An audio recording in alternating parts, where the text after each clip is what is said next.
mental health has always had a negative stigma attached to it here in the States, and reasons for that is because it was up until very recently have people actually dived into the study of mental health and why things happen a certain way, and that it is not necessarily a negative thing to attach onto it.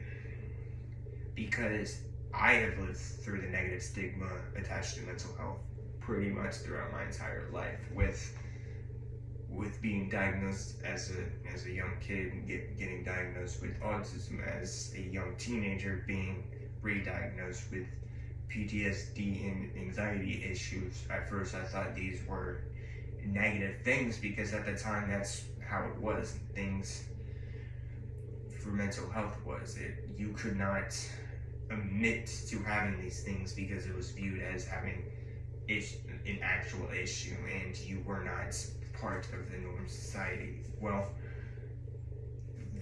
that alone needs to be shut down because stigma stereotypes have been an issue, because globally 70% of young kids and adults with mental health issues do not get treatment for their mental health at all, because of the stigma that is attached to having mental health issues, that is viewed as a bad thing. It is even to an extreme that a journal in China published that 56% of their population who do get diagnosed with mental health issues choose to hide it from family members due to the facts of how it is viewed in certain cultures. And that's another key aspect that I'm going to talk about later, because 35% of Chinese workers who help people get over their mental health issues still look at them in a negative light. And this is very important because those definitions attached to mental health has always been using words as unexcusable and maladaptive, meaning that people with mental health disorders cannot adapt to society in any shape or form, when that's just purely inaccurate. It's just a different way of doing things. In effect,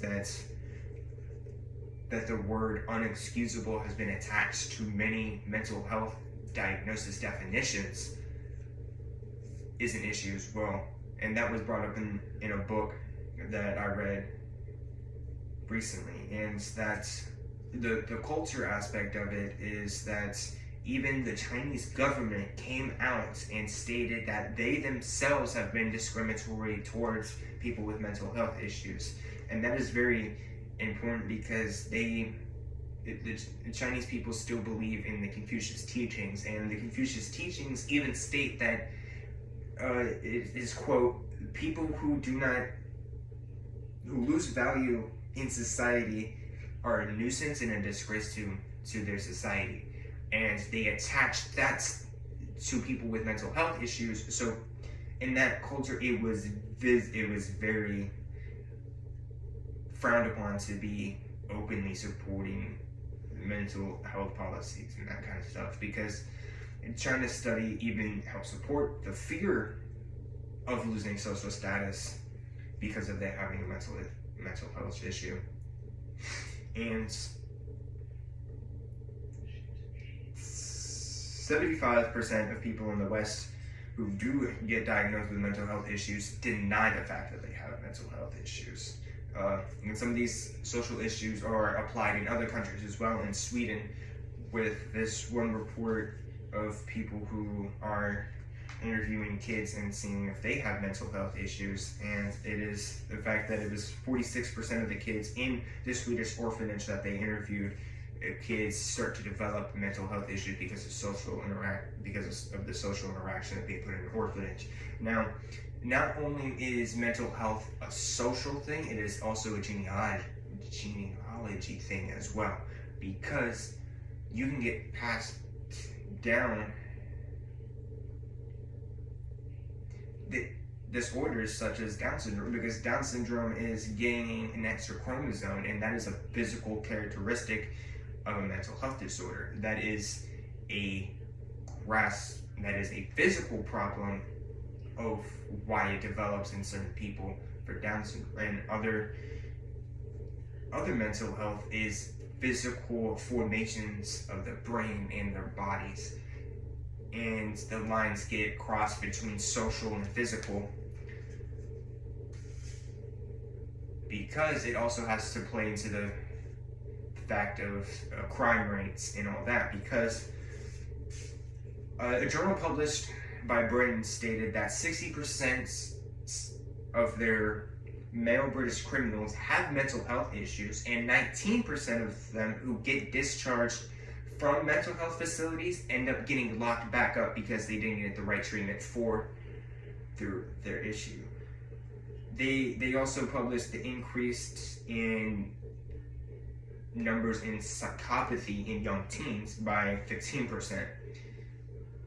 See, and the crime rates also inflate because of people who get lumped into that who have mental health issues, because back in China, 46% of the schizophrenic population are homeless, and to make up for it, they steal and get locked up because of that. And on top of that, 57.6% of 18 to 25-year-old male in the United States get psychiatric help.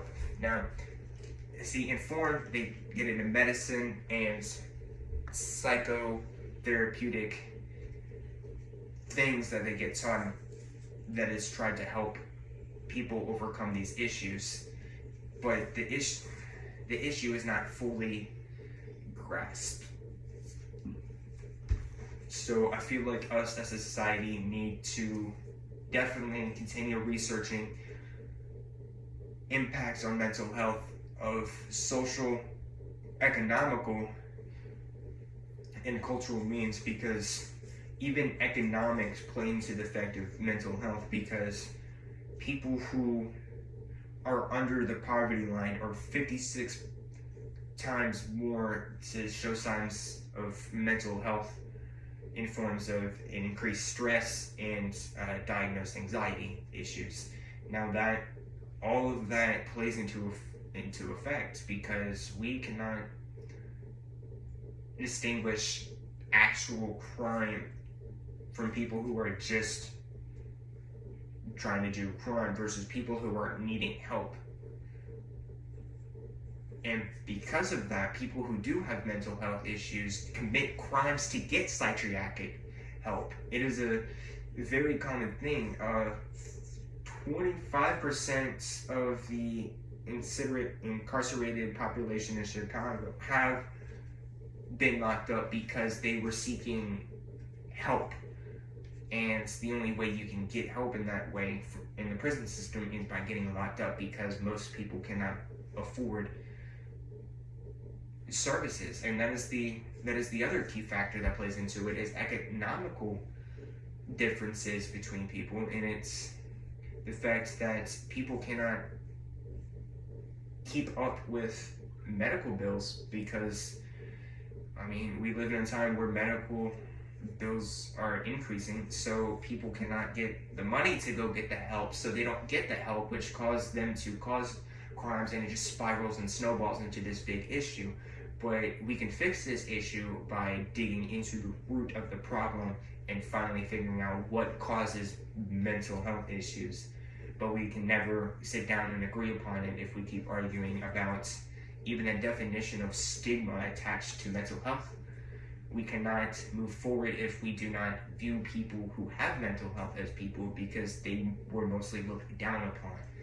So now it is our job to move forward and get better and better medical technology to hopefully help people with psychiatric disorders to get the actual help that they need. And just we can do that by even just discussing how bad adding a negative stigma to mental health can really be, and how damaging it can be for some people.